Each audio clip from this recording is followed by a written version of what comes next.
Hello. Ang lakas ng ulan. Dito ako ngayon sa Kings Meadow. Papunta sa aking trabaho.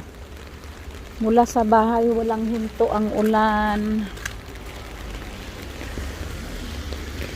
Tingnan mo, napakalamig.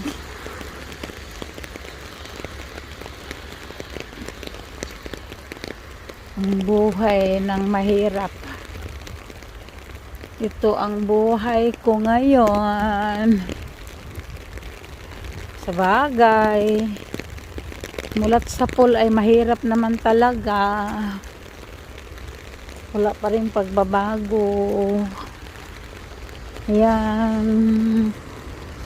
Ginagawa ko talaga ito guys para sa anak ko, sa mga anak ko.